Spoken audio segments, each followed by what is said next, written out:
And we will begin our proceedings with our minute orders. And before we do that, I'd like to have, as has been our standard, a motion that we do our minute orders electronically. I'd like to have a motion. So moved. Have a motion second. All in favor say aye. Aye. Ayes have it. We will proceed with that, our standard procedure on electronic signature. And so our first item on the agenda then officially will be to approve our minutes, and I'm going to recognize Dave, if you'll read our minute orders. And as always, if you have a comment or question on a minute order that's read, please let us know, and we will otherwise it will be considered approved. Yes. Mr. Chairman, Can we do the minutes yeah, we need first? to approve the minutes first. Oh, Do I know? can we get a, We need to approve the minutes first. Oh, From the last. really? Y'all really want to approve the minutes? We just started that this week. Well, I was flipping through my pages here, and I'm thinking, wait, where am I? Okay, all right, we'll go back. I haven't done this before.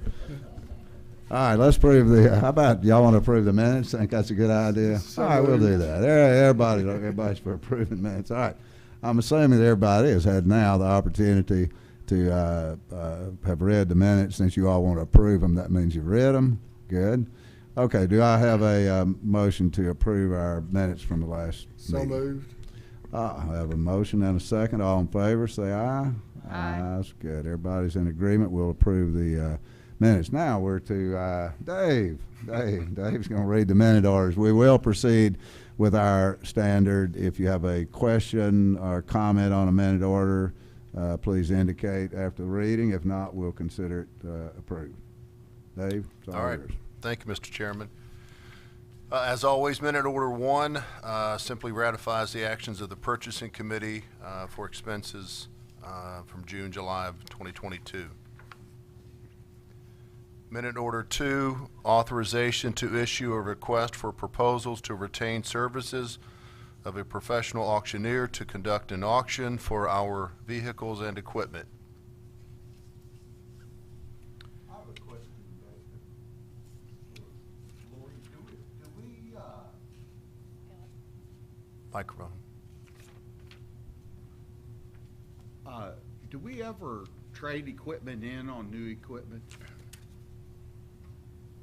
no, we don't. We do have do we still have a lease program where we've quit doing that? No, we do not. The answer is no. We just buy it and then just get whatever we can get? We bring it to its end of its useful life, and Yeah. then, Okay. Thank you. oh, you're welcome.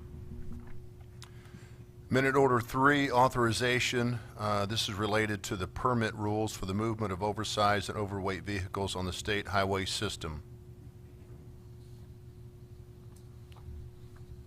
Minute order four, found on page 37.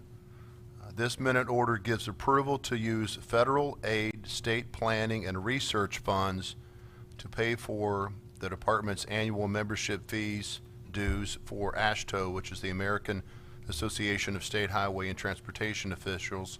This is for the Engineering Technical Services Program in fiscal year 23. Minute order five, authorization to use federal aid, state planning, and research funds so that RDOT can take part in the technology transfer concrete study. Minute order six allows the department to use federal aid to participate in the Steel Bridge Research, Inspection, Training, and Education Engineering Center study. Mr. Chairman, I just wanted to clarify. I think I do this every time we bring up these projects, but just so everybody understands, these funds come from monies that can only be spent on planning and research, not highway construction, and they're federal funds, correct? That's correct. Okay, that goes for this minute order and the previous 2 minute orders. That's correct, yes. Okay, thank you. Mm-hmm.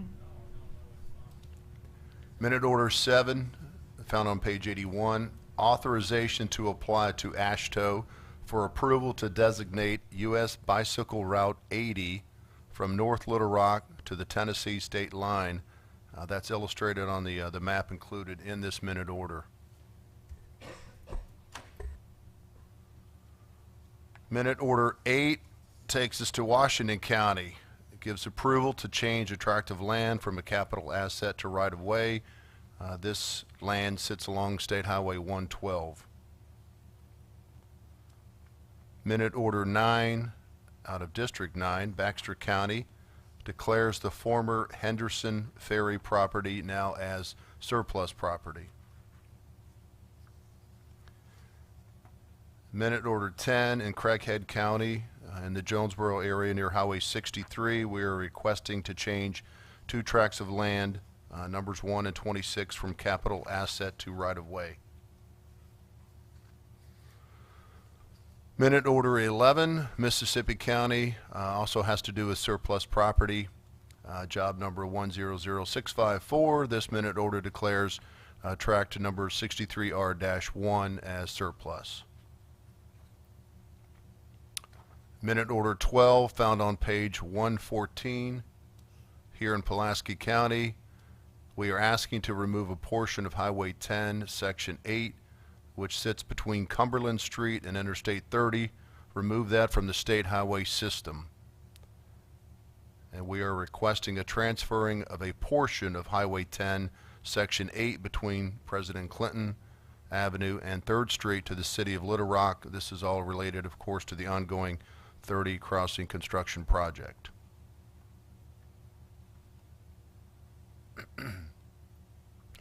Minute Order 13 in District 10, Randolph County. This minute order gives authorization to enter partnering agreements with the city of Pocahontas for the construction of the Pocahontas bypass between Highway 90 and Highway 67.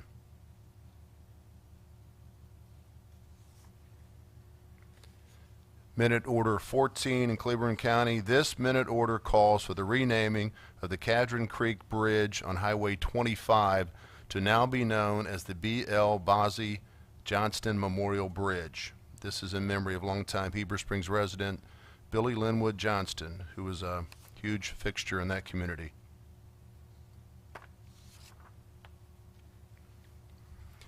And finally, Minute Order 15 simply states that opening bids will happen for the August 10th letting.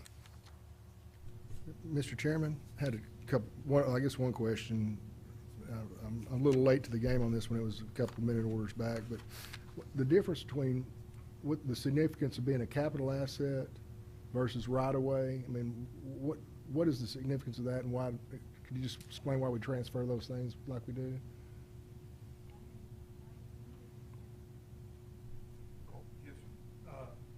Most of the time when that happens, we have a piece of property that has become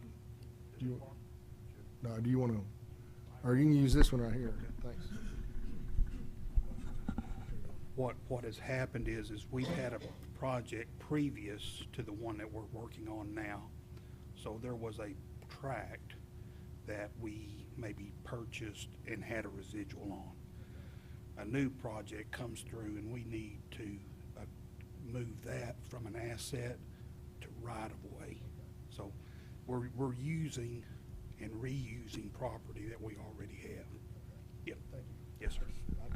I was curious about it, and I thought some other folks may be too, so thank you. All right, that is it, sir.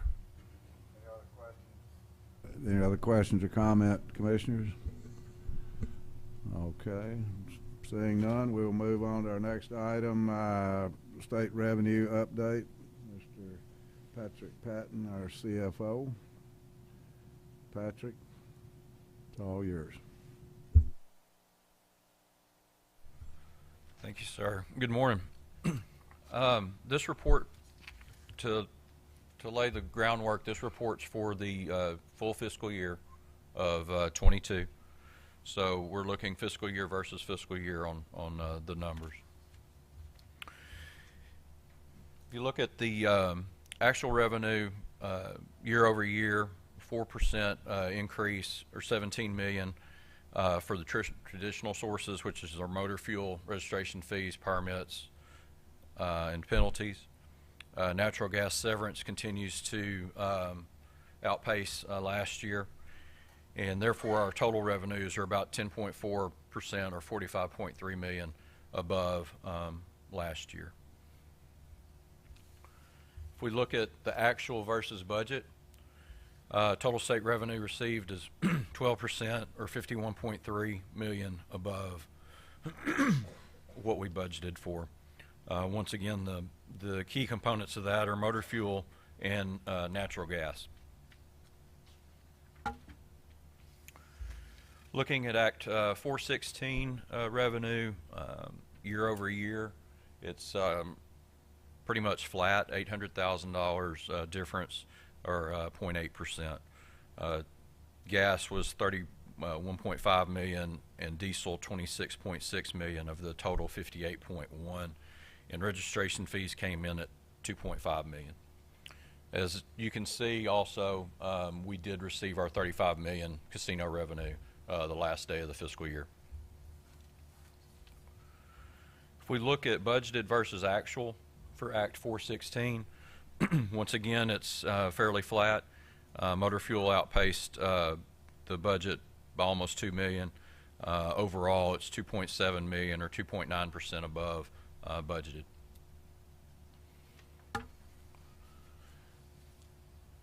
Moving on to consumption, gas was up $35.6 million or 2.4%.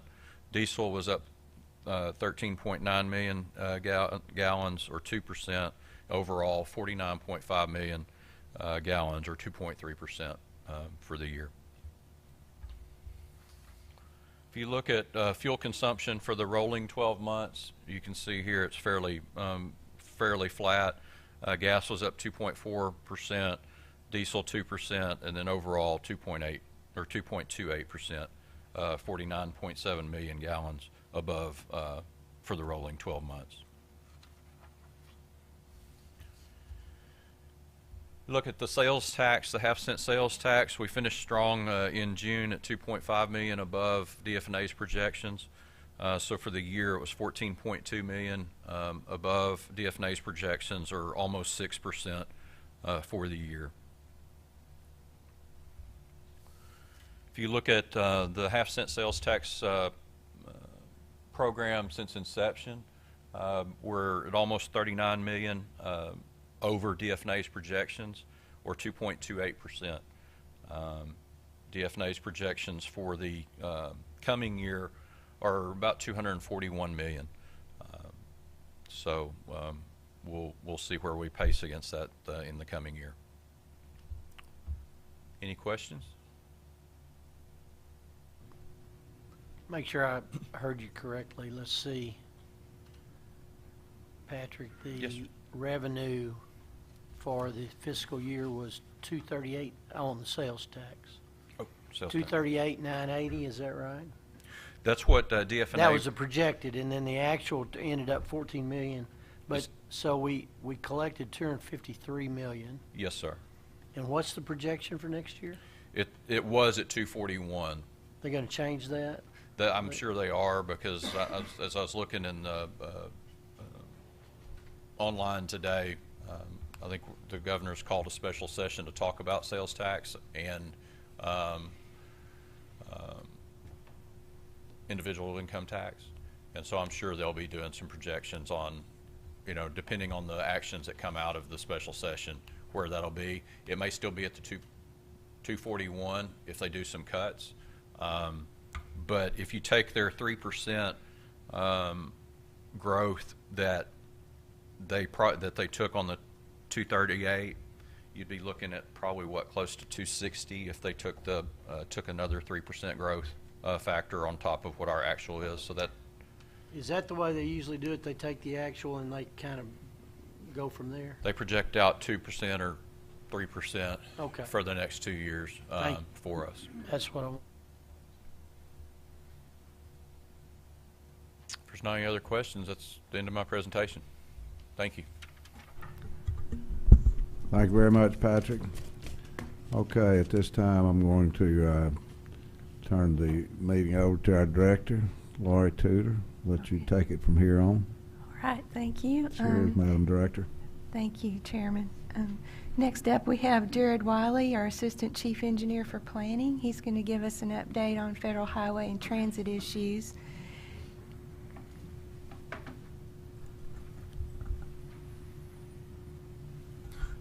Congress has been working and will continue to work on the appropriations or spending bills for federal fiscal year 2023.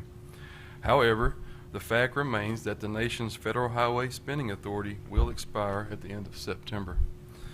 Between today and September 30th, the House will be in session for 13 days and the Senate will be in session for 25 days. The U.S. House has already passed an appropriations bill that includes funding for fiscal year 2023.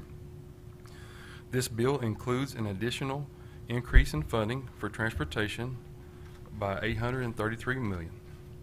This amounts to about $11 million increase for Arkansas. The U.S. Senate has not yet taken action on their appropriation bill. The House bill includes additional funding for community project funding or congressionally directed spending projects. It's important to note that the amount shown on the screen, if received by Arkansas, would be in addition to the funding that was provided in the IIJA and in addition to the community project funding we received in last year's appropriations.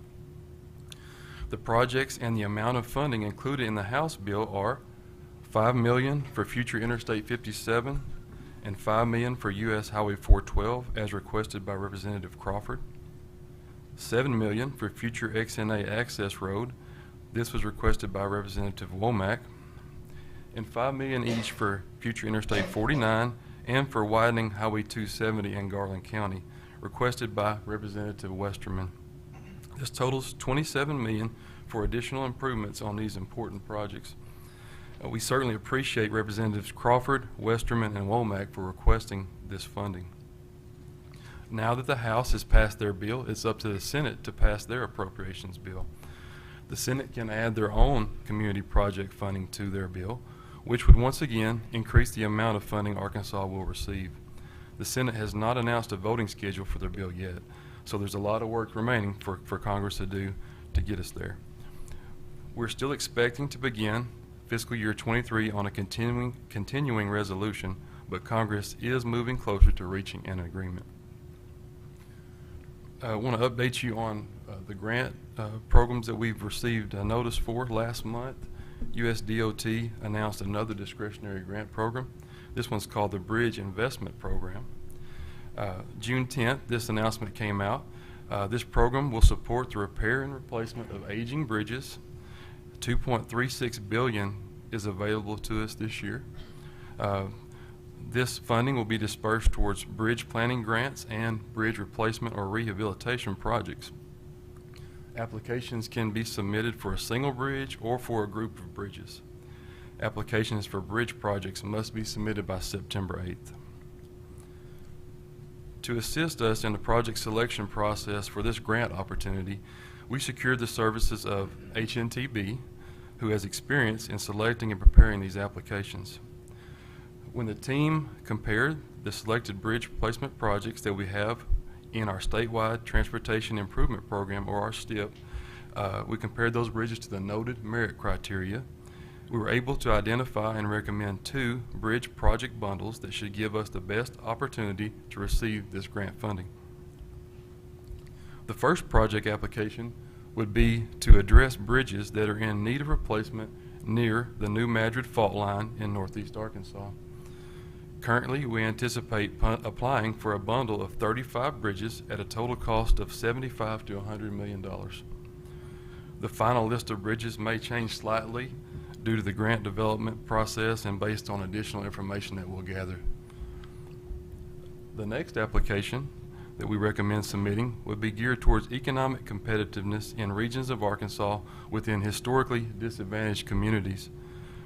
We anticipate this application would bundle 23 bridges at a cost of, again, $75 to $100 million. This list, again, would change slightly as we develop our grant.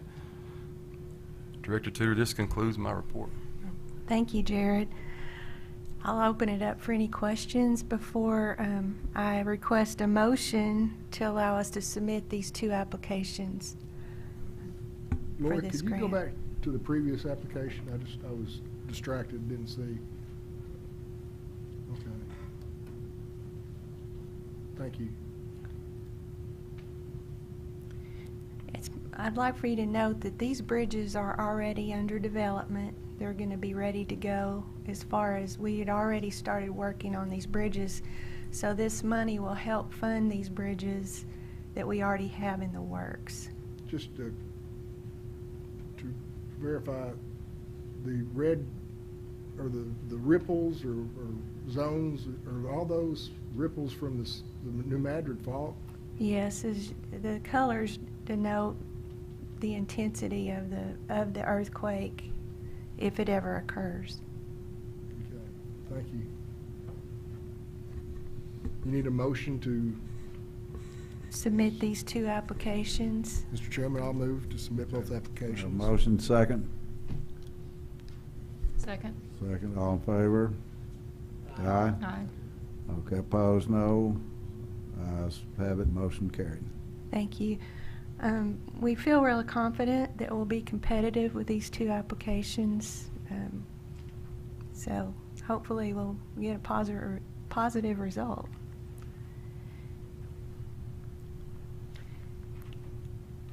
Next, I just want to update you a little bit on our efficiency review implementation, the recommendations. One of the things that we've done is we've done for the recommendation number 4 under the portfolio planning category, we are on the road to implementing a platform that tracks all stakeholder inquiries to resolution. We were able to use a contract with GovQA, which will provide the software and training. It's under $50,000 for this contract to put together a system to allow us to track these requests for information and comments that come from the public, and it'll standardize it across the department. And because it's less than $50,000, we don't have to go to the Highway Commission Review and Advisory Subcommittee and allow them to review the contract before we sign it. So then the other thing that we've done, I sent this out yesterday to everyone, but we've sent a contract that we would like to execute for a maintenance management system that will take care of recommendation, or partially take care of recommendation number 7 in the portfolio and project management section of the efficiency review recommendations. We sent that out to the Highway Commission Review and Advisory Subcommittee yesterday, and we're going to be taking comments from after they review it, and if they have any comments, we'll be accepting comments through August 15th. We're also advertising that for public input and comments. All comments will be addressed, and then we'll execute the contract. The commission already gave us approval to negotiate and get this contract into place. This is just a step we're taking to be in compliance with the laws that are in place right now. So.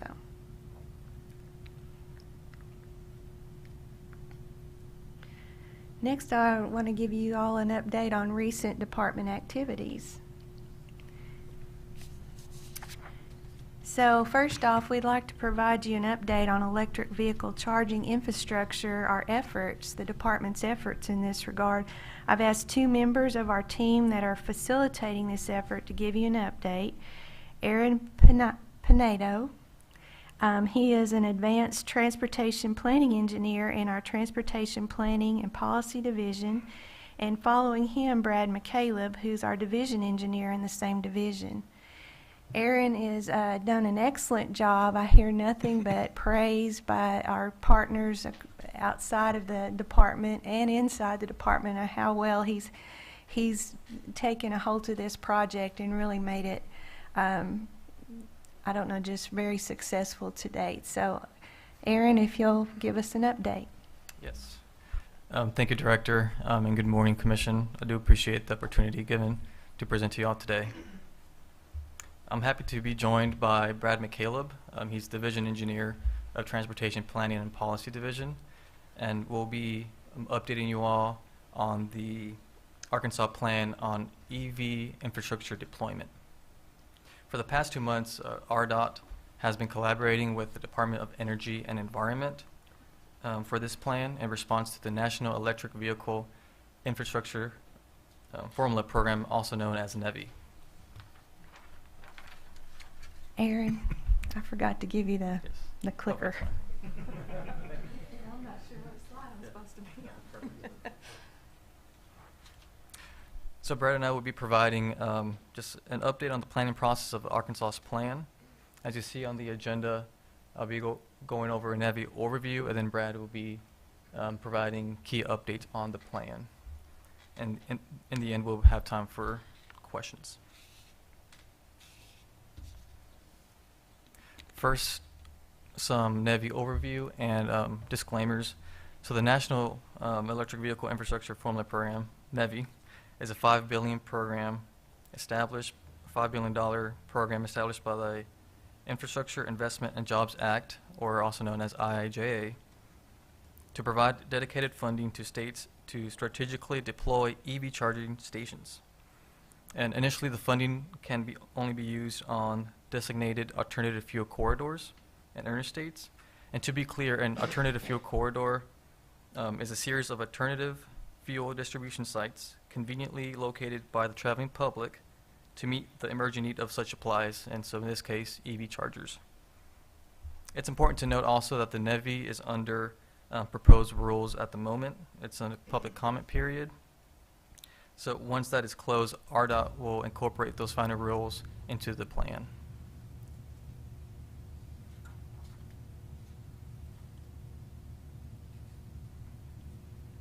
NEVI is a 5-year program, and Arkansas is set to receive $54.1 million over the next 5 years. So what does it mean for Arkansas? In order to receive this funding, each state is required to build out its interstates and EV alternative fuel corridors before moving on into any other major highways in the state. RDOT has worked with statewide stakeholders to receive formal FHWA designation of 3 EV alternative fuel corridors. So as you see on the map, in Arkansas, we have Interstate 30, Interstate 40, and Interstate 49. Those were designated in the past 5 rounds. During this year, during round 6, the Northwest Arkansas Regional Planning Commission, with our support, nominated a portion of 412 and is recently designated as an alternative fuel corridor. Now, what does fully built out mean? It's NEVI requirements, basically. Fully built out means there must be a publicly accessible direct current fast charger every 50 miles and within 1 travel mile from the exit of the corridor. There must be at least 4 ports, so 4 charging stations, that charge at 150 kilowatts per hour at the same time. So this means that the chargers need the ability to charge at 600 kilowatts per hour on demand. And for comparison, the average U.S. household uses less than 900 kilowatts per month, and these chargers will be on demand 600 kilowatts per hour. Each station must include the combined charging system port, also known as CCS port, and that's a specific plug that most cars use. And we often get asked about Tesla. Tesla chargers, they use their own plug, and they're also not open to the public, just Tesla owners. So at this moment, they're not eligible for the funding.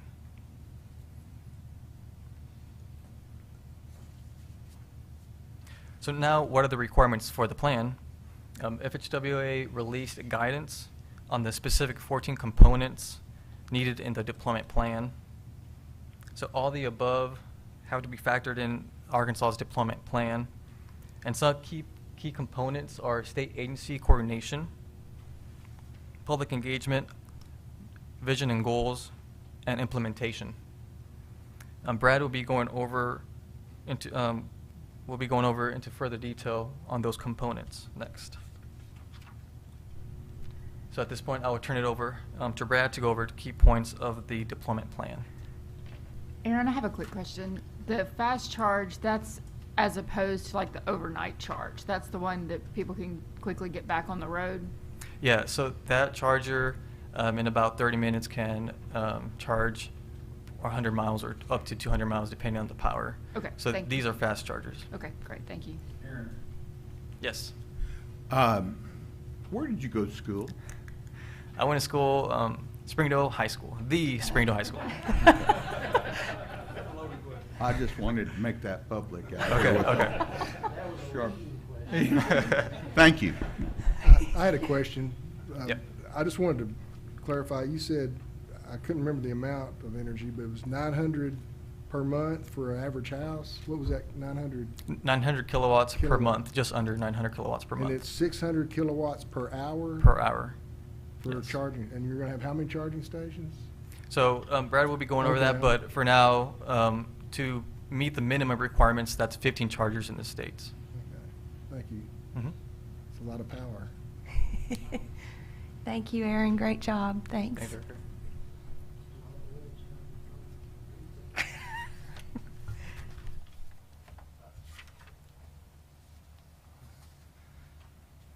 Thank you, Aaron. So to continue with our presentation, we established a project management team to oversee development of our NEVI plan. The project management team included key RDOT staff as well as members from the Energy and Environment Department and members from Arkansas's U.S. Department of Energy designated Clean Cities Coalition. We met weekly to coordinate our efforts, discuss program requirements, and discuss strategic decisions. We brought HNTB consultants in to assist us with the development of the plan. I know they've been mentioned previously in the meeting already. They are a national architectural and engineering firm with a focus on infrastructure solutions. HNTB has worked with RDOT on a variety of historic and current projects, and they are also assisting 9 other state DOTs and the District of Columbia in development of their NEVI plans. A major component of our stakeholder engagement was the formation of the Arkansas NEVI Electrification Working Group. We held meetings with the working group in June and July. At the meetings, members were provided with key program information related to strategic decisions for discussion and input. The working group was also shown advanced versions of key components of the state's plan for their review, comment, and feedback. Third-party owner-operators. Our initial priority for eligible locations will be to fill gaps in the charging network on the interstates and electric vehicle alternative fuel corridors. RDOT will establish pass-fail criteria around the minimum compliance requirements of NEVI and a bonding agreement, as well as additional scoring criteria to select final awarded owner-operators.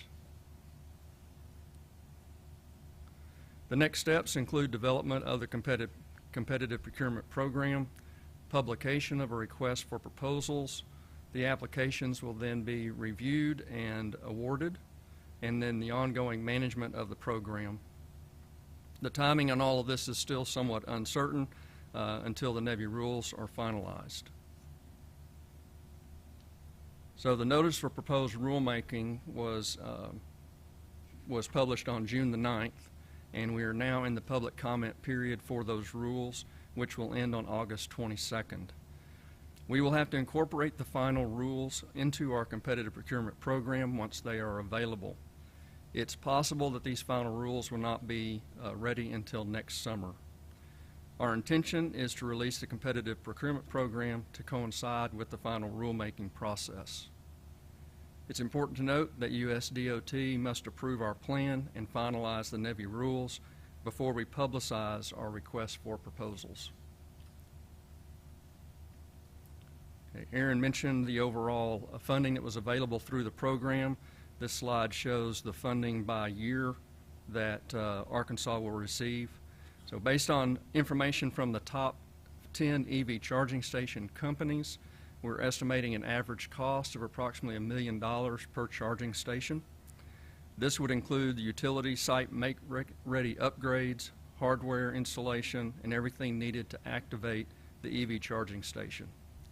At $1 million per site, Arkansas will have enough funding in fiscal year 22 and 23 to fully build out approximately 15 locations, leaving a significant amount of funding to build out other key routes of significance and additional Arkansas charging station priorities in the years 2024 through 2026. So the website that I mentioned earlier that has the draft plan posted is available at rdot.gov/EVPlan. You can also email us at rdot_nevy@rdot.gov if you have any comments or questions, and we will provide a response to you. Director Tudor, I'll turn the meeting back over to you. Thank you, Brad. Great presentation. Absolutely. Yeah. Thank you for that presentation. I'm just kind of catching up on a lot of this. It's rather new, but so I want to ask a few questions just to help me understand how this is going to play out. I wonder why the plan, as I understand the requirements, are that you build out the interstate, build out the sites along interstates first. I guess because that's where the traffic is.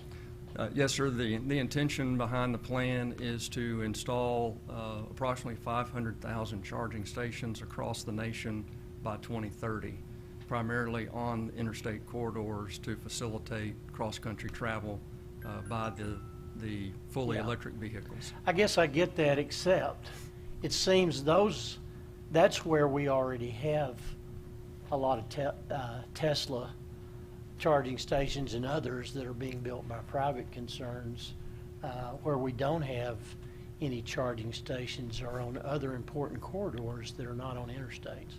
Yes, sir. So I want to ask you about this. One of you guys mentioned 412. Yes, sir. Is that one of the first?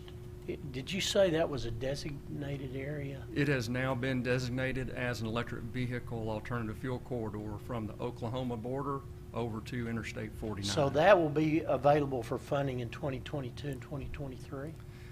Well, the bill requires us to focus on the interstate corridors first. So, okay. Our initial request for proposals will be focused on filling any gaps in the interstate corridors, excuse me. Got it. Can I I'm sorry, interject? yeah. We have to show that we're fully built out on those alternative fuel corridors before we can get approval from Federal Highway Administration to move on to those others. I guess I get that. It's just that it seems to me private, that's where we already have charging stations. You know, so does that make any sense? I mean, that's where we already have them, but we're going to build more there, and we're not addressing like US 7. Give you an example, 71 from I-40 south to Texarkana. Yes, sir. Is there any, is it a designated community or a designated rural county? Does it qualify in either one of those? There are some historically underutilized counties and some rural counties, obviously, in that area. That route is not designated as an electric vehicle alternative fuel corridor at this time. What does it take to get it designated? Well, basically, we at the department or one of our metropolitan planning organizations could make that proposal with the next round of nominations next year. However, any of the corridors that are designated as an electric vehicle alternative fuel corridor have to meet these requirements under NEVI. So we had the question earlier about the amount of energy that was required at each of these charging stations.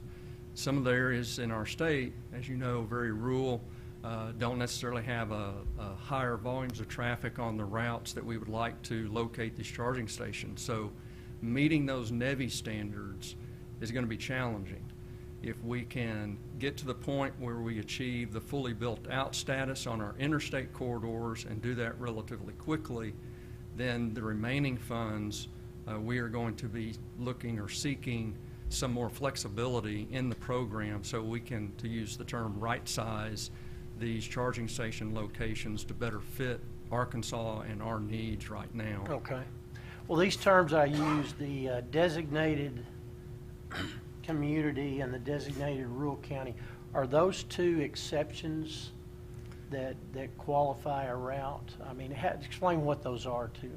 Those are counties that have been identified primarily through the overall grant programs that have been included in IIJA. So they're some of the main criteria that we're looking at for, like the Bridge Investment Program that was discussed previously. Not for the EV But they're not charging? not related to the NEVI program. Okay, all right. So my last question, I think, is, don't hold me to that, but, I'm sorry. Yeah, go ahead. There is a requirement, Justice 40, that program applies to NEVI, and so 40% of the benefits from the NEVI program, the administration would like those to go to the rural and economically disadvantaged counties. 40%, which... Of the benefits. But Yeah. again, the final rules, we don't have a Okay. very clear definition of those benefits at I'm this wondering time. if in the final rules, if this, let's just take 71 that I previously mentioned as an Yes, sir. example. It's not the only one, but let's take it as an example. That, as you know, is the only corridor in western Arkansas that goes from the north part of the state to the south part of the state. I don't know what the traffic count is along it, but it is a critically important, until we get I-49 completed, that's the way you travel to go from Fort Smith to Texarkana, right? Yes, sir. Can you, and I don't know how charging stations, I mean, that's a 4-hour drive. How are charging stations going to be funded along that route if they're not if they don't qualify for this money? Yes, ma'am. I'll just interject right here. What we want to do is we want it to comply with getting our alternative fuel corridor built out. And once we do that, then we're flexible. And we can start that conversation. Where are the best places to put the rest of the money, to put additional charging? And we also have to look at what the private sector would be amenable to do. Yeah. I mean, if we say we said 71 was an alternative fuel corridor, all of a sudden we put all these rules and regulations upon 71, but we can't get the public, I get it. the private Yeah. sector. So we need to keep that flexibility and keep our alternative fuel corridors down to what, just the minimum if we can, and then move out of our state. You've answered my questions. Thank you very much. I appreciate it. Thank you, Lori.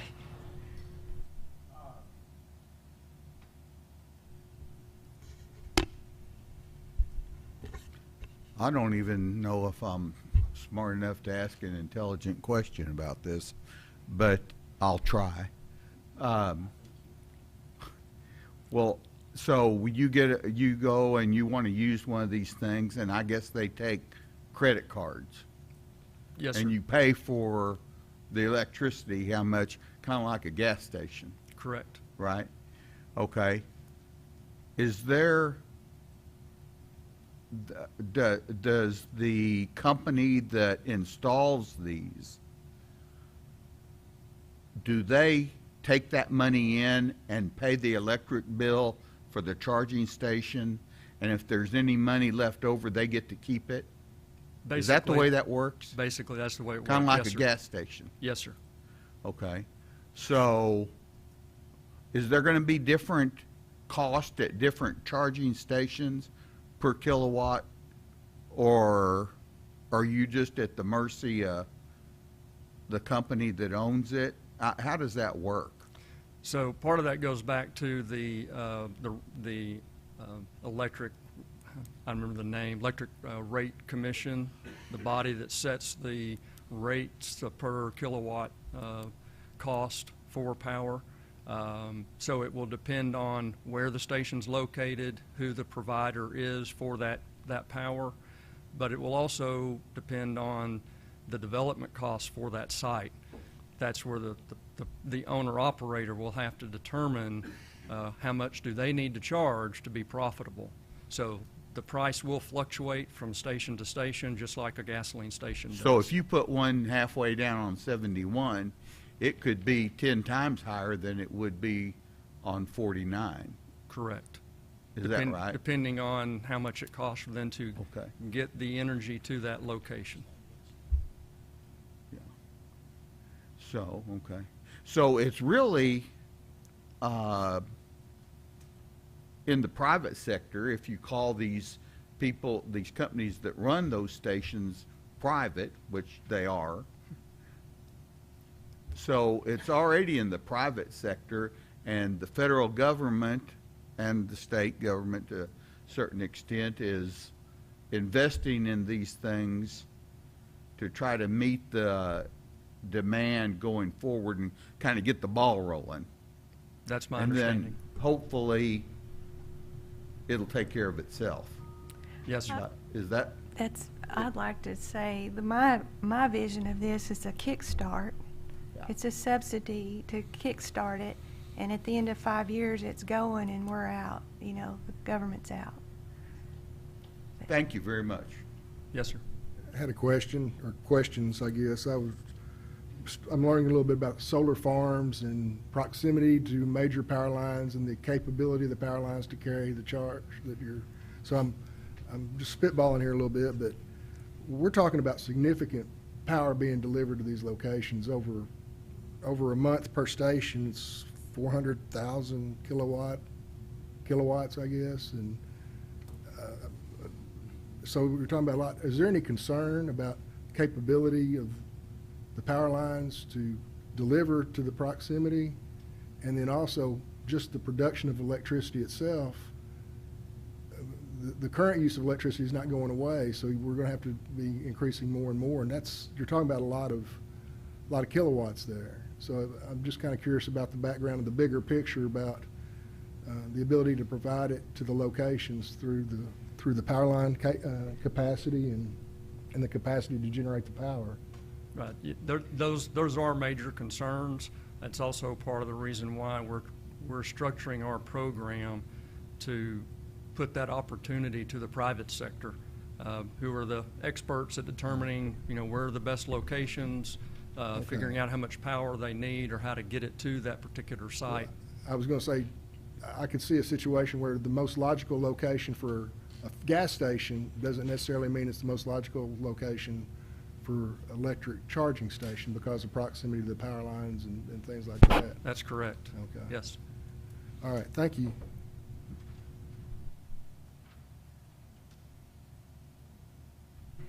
Any other questions? No? Well, thank y'all for the questions. That was a great presentation, Brad and Aaron. Thank you for doing that and getting us up to speed, and more to come on that as we move through the process. But we're kind of we're in new territory, breaking new ground. But under Jared's leadership, the staff has done a tremendous job of getting us where we need to be right now. So appreciate them, appreciate our consultant and all the work that's been done to get.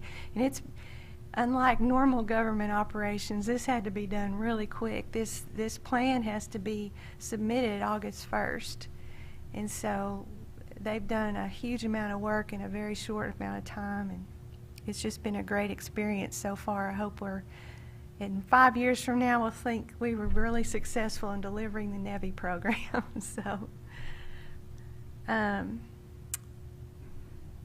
next in our events, we cut a ribbon. Commissioner Taldo and I and Representative Hawk and the Judge Mooring, we cut a ribbon and on the Osage Creek bridge. It's a county road bridge, but it was really a nice bridge, one of the biggest in the county. And Commissioner Taldo said a few words and gave his personal meanings behind that creek and that bridge. Would you like to say a few words, Commissioner? Well, I can, since you put me right on the spot here. Well, it did mean a little bit more to me than just a regular bridge, I guess, that we normally go out and open, because you know, I grew up in Tawnytown, which was just a few miles away from where this bridge site. And back in the day when we were growing up, we didn't have cement ponds to swim in, so we'd go to the creek and swim and put the watermelon down in the creek to get it cold. And I've got pictures from my dad when he was growing up in the same area, standing on the old bridge in his swimming trunks right before World War II started. And the whole area, that was kind of one of the 2 or 3 gathering places. So a lot of times these bridges really have a lot more history than meets the eye with for today's generation. And I think and I was honored to get to say a few words and kind of put it out there. There was several local folks there, and sometimes we forget these things are more personal than just how long are they and how many tons will it hold, you know. So anyway, thank you. You're welcome. It was a great event. We had a good day. Next we had Rodeo 2022. It was our 31st annual Rodeo final competition, and it was just a chance for our workers to come together and show off their skills. Each district does their own internal competition, and each. Oh, this is Randy's skills. Filling his plate at the buffet line. But anyway, everyone comes in from the 10 districts and they compete, and then we get an overall statewide winner, and it's just a great day. It's really good for morale for our employees that are out there day in and day out to show off their skills and what they can do. We had some special guests. Commissioner Holder and Chairman Moore joined us, said a few words to the crowd, which meant a lot. It sure did. And then there are the winners this year. The overall winners were District 5. Bruce Street is their district engineer, and we'll be sending them to Baton Rouge, Louisiana, for the regional SASHTO Southern Regional Rodeo competition. So they'll be representing RDOT, and I wish them all the best. They do a great job, and we're really excited about that. So every year, except for some of the COVID years, but we won't talk about that. But every year we hire engineering students and others to work as interns at RDOT during the summer. And they work out in the districts, they work in the central offices, but we set aside 2 days and we bring them in and we tell them about the whole department and educate them, and they come in and we feed them dinner and just get to know them. The staff goes to the dinner, and I got to speak with a couple of them. And really enjoy that time to meet with these young people. They're great.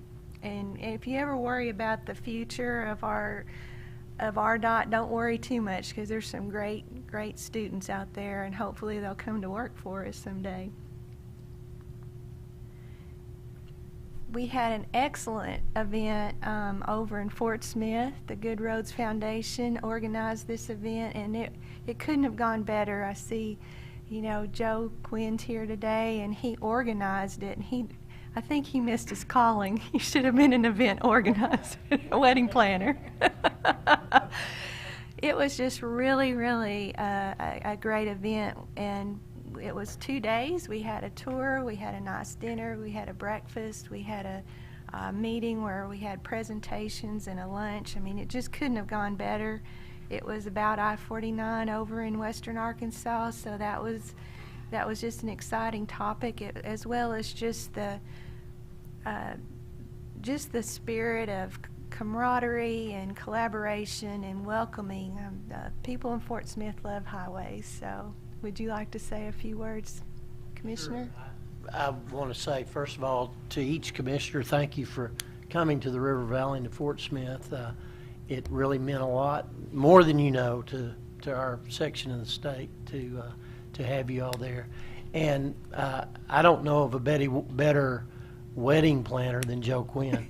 That guy, I mean, I saw how much he worked and how much effort, Joe, you put into this. And it was as well done as any meeting I've been to. So thank you, Good Roads Foundation, for coming to Fort Smith, all of you here, board members. Thank you.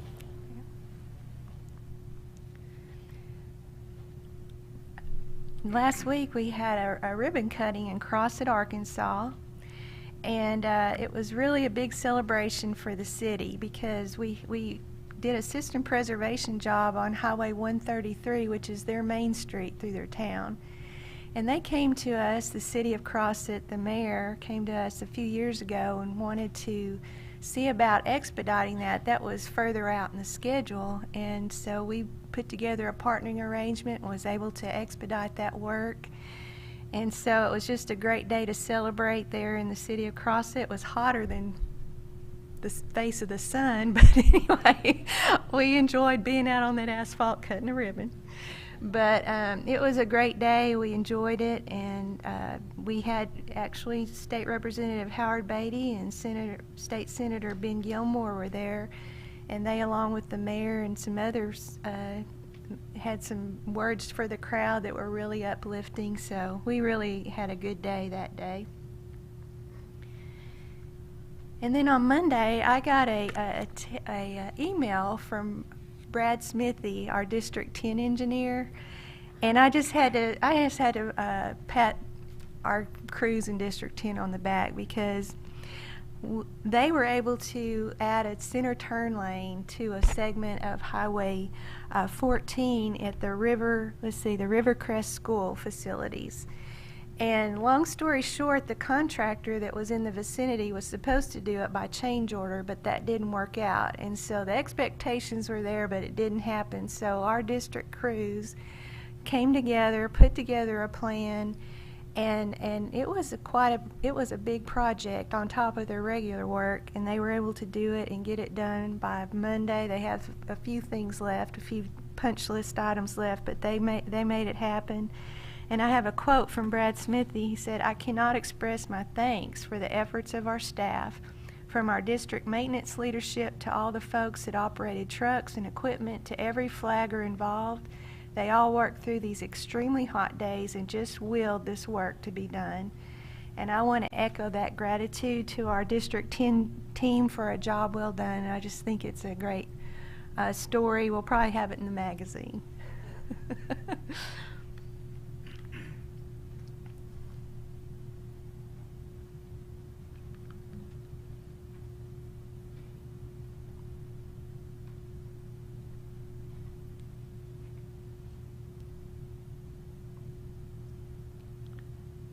Well, I've lost my computer, did something to me.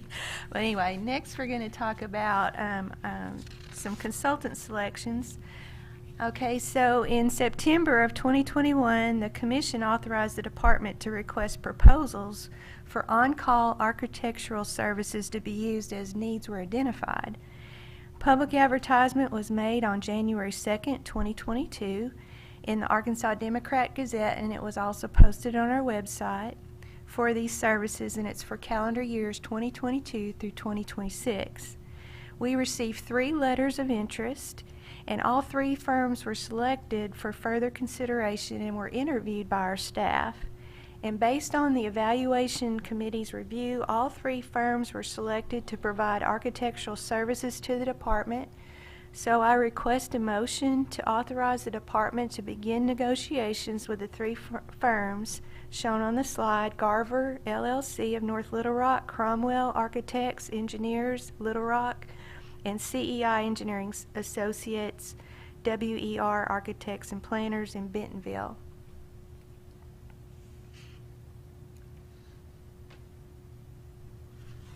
Lori? Yes. How would you use these on-call architects for, regardless of how big the project is? Do you ever vary from that? Are there some projects that you might have to go outside this group? Yes. I just wondered how that works. It's a judgment call. We get these on call, and we assign work to them as needed, but if something comes up we think is bigger than just assigning to an on-call, we will definitely go through and do the request for proposals, and Yes, thank you. You're welcome. Can I have a motion? Have a motion to approve the So moved. consultant. Second? Second. All in favor say aye. Aye. Opposed, no. Motion carries. Y'all got me worried for a minute. Okay, so in March 2015, the Commission authorized the Department to request proposals for on-call environmental services to supplement Department staff and to be used as needs are identified. And we need to update that on-call list. We have an on-call list, but this is to update that list. So public advertisement was made on March 13, 2022 in the Arkansas Democrat Gazette and also on our website for these on-call services for the period of 2022 through 2026. We received 15 letters of interest, and based on our evaluation committee's review, 5 firms were selected to provide environmental services to the department. And so I request a motion to authorize the department to begin negotiations with the 5 firms shown on the slide: Burns & McDonald Engineering Company of Springdale, Garber LLC of North Little Rock, HDR Engineering of Little Rock, HNTB Corporation Little Rock, and Michael Baker International of Little Rock. Have a motion? Okay, motion second. All in favor? Opposed, no. Motion carries. Thank you. Thank y'all. And last is our upcoming events. We have a Third Crossing partnering meeting on August 16th. On August 17th, I'm going to attend a breakfast with Arkansas building contractors. August 17th, I think you all are familiar with this, but the Third Crossing Arkansas River Bridge will be basically complete on the east side. Is that correct? And we're going to do an event out there, and more to come on that, so get that on your calendars, but that's going to be a nice event. And we're also going to take some of the members of the press back to the war room there at Kiewit's field office and answer questions on the project, and just make this an event where it get the public up to date of where we're at and what's left to be done. On August 18th, Building Owner Managers and Associates of Northwest Arkansas, I'm going to be on a panel to speak about infrastructure in the area. Commissioner Taldo, he's the one that got me set up to do this, but it looks like he's going to be traveling. That's okay. It's going to be a great event without him. It's going to be, we'll miss you though. We're going to miss you. August 23rd through 26th, is the, let's get this right, National Council of Examiners and Engineering for Engineering and Surveyors, NCEES, annual business meeting. This year I'm serving as the president of the Arkansas State Board of Licensure for Professional Engineers and Professional Surveyors, so I'm attending that meeting in that role. On August 24th is the Arkansas Concrete Pavement Conference, and Rex is going to be speaking to the group about projects in Arkansas. August 27th through 31st is the SASHTO, Southern Association of State Highway and Transportation Officials annual meeting. Myself and several of our executive staff will be attending that meeting. It's in Biloxi. And then September 8th, we're going to have our first of a couple of celebrations to commemorate that we're about to finish up all the promises we made for the first Connecting Arkansas program. And we're going to be calling those celebrations Tip of the Cap. And that was Ellen Coulter, wasn't that your... Oh, it was Dave's. Sorry, okay, Parker. I've been giving Ellen credit, but I thought that was so clever to call our celebrations tip of the cap. So the first one will be in El Dorado. We're going to be celebrating the completion of the Highway 167 corridor. Former Commissioner Madison Murphy is very excited about this event, and so I hope that all of you can come to that. It'll be really a great celebration, not only to finish that corridor through Central Arkansas, South Central Arkansas, but also the cap in general. And so we're gonna make that a dual celebration. Will there be others? Yes, there will be. We're in the planning stages of doing others. We're thinking about 3 more, possibly, maybe 4. We'll see. We're going to be working on that with you guys.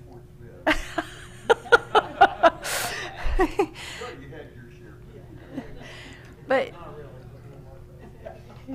we just feel like we can't let this momentous accomplishment go by without celebrating it. I mean, between our contractors, our consultants, and RDOT staff, this is extremely successful delivery of a public program.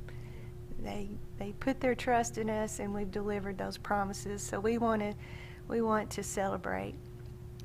So with that ends my report, and I'll turn it back over to you, Chairman. Thank you, Director.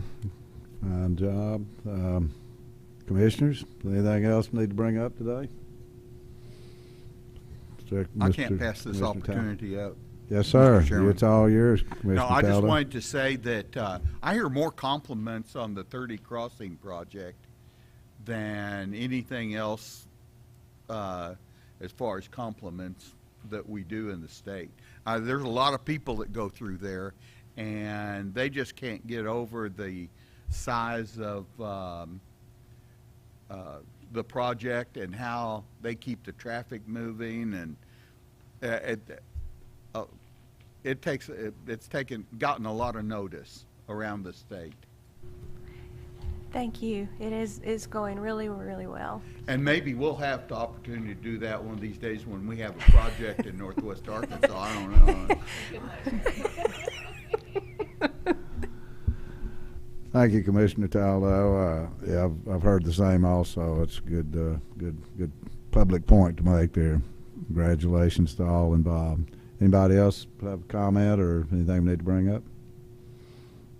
Anybody in the audience out there like to get recognized? Better be quick. Okay, if not, thank you all very much for your attendance and participation. That'll conclude our hearing today.